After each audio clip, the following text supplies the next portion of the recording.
Joining us now is Palm Springs Police Chief Bryan Reyes. Chief, thanks for being here today. I wanted to talk to you because you're a tactical expert on policing, and I wanted to get your initial response to what you saw. And I understand that all you can know at this point is what you've seen on TV with what happened yesterday at the Capitol. As an expert in policing, what were your first thoughts?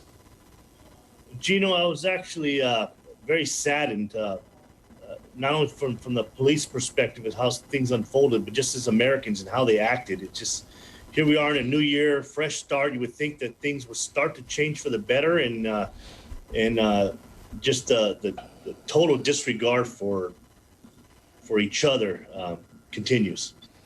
Now, I understand the Capitol Police are a little different than a standard police force in that, I'm not going to say that they're not trained, but they normally deal with unruly tourists, right? They're not used to the kind of things that your guys deal with day in and day out.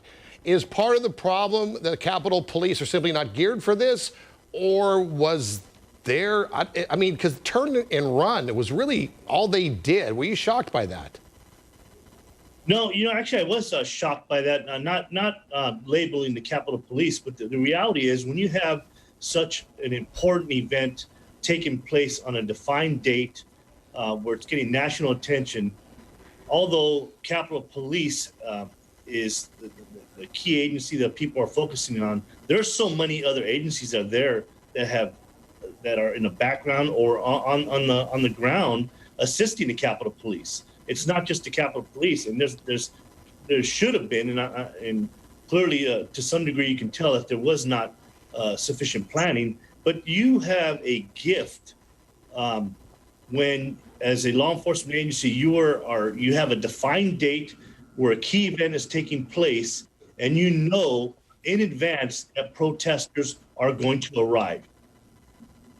Right, and let's contrast that because we know that when BLM was going to do a march in front of the Lincoln Memorial, and you're looking at a picture of it right now, the show of force was jaw-dropping. Hundreds and hundreds of National Guard lined up on the steps in front of the Lincoln Memorial. But it was the same scenario. They knew it was going to happen. Who dropped the ball yesterday when, like you say, they knew it was coming, but clearly they were not prepared for it? We don't like to Monday morning quarterback, but the reality is we all saw what occurred, and it should not have unraveled the way it did, as quickly as it did. And clearly, planning is a factor.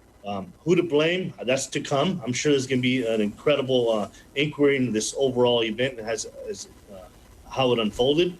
But at the end of the day, when you peel this onion backwards, it all comes down to planning. And whether you have the mindset of it's going to be a peaceful protest or not, you always should take into consideration of it going bad, and also other groups infiltrating the protest that want to be disruptors. You always plan for such an event, right? With those players. Yeah. Let's talk a little bit about the police forces across the country are certainly willing to use lethal force when necessary. And from an outsider, certainly as they're trying to bash in the doors of the House of Representatives, the seat of our legislative government, it would certainly seem to me, and again, I don't know what the rules of engagement are, but if that wasn't a time to use lethal force, I don't know what is. Were you surprised that none was used yesterday? No, that is something that every individual officer with their boots on the ground has to make that split-second assessment and make that decision of taking someone's life. And there's a lot of factors that go into it. It goes into their overall training, their experiences throughout their career, and all that plays into their decision making on that specific moment to take someone's life. So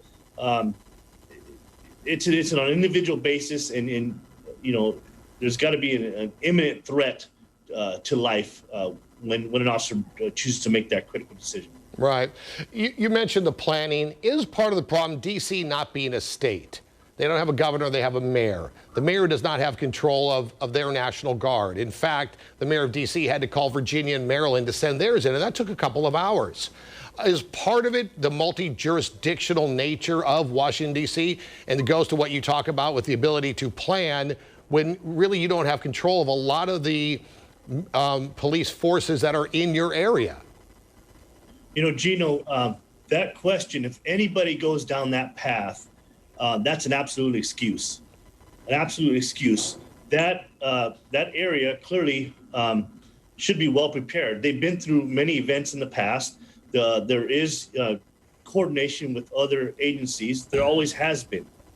So the planning phase, clearly there's some level of breakdown when the planning, and it'd be interesting to learn more about that and how this came about.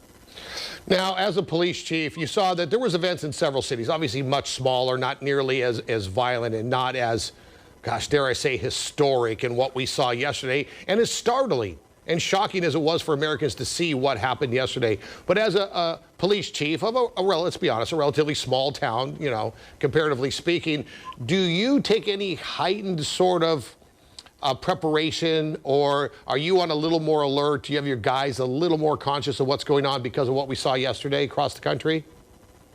No, you know, we are a resort destination that's known worldwide. So we pay attention to what's going on throughout our country. And when we have events such as what occurred yesterday, we actually pay attention to that. We look into the executive debriefs of such incidents. And we've had done that for many years. I've actually sent some of my staff that are experts on tactical planning to other states to be briefed by the executive level of those agencies on how things unfolded with their events. So to come back and prepare, should we have a similar incident in the city of Palm Springs, any agency, it's not just our agency. Obviously, we have a lot of special events in the city of Palm Springs, but again, it is an absolute gift when you have a defined date, understood event, and you understand protesters are coming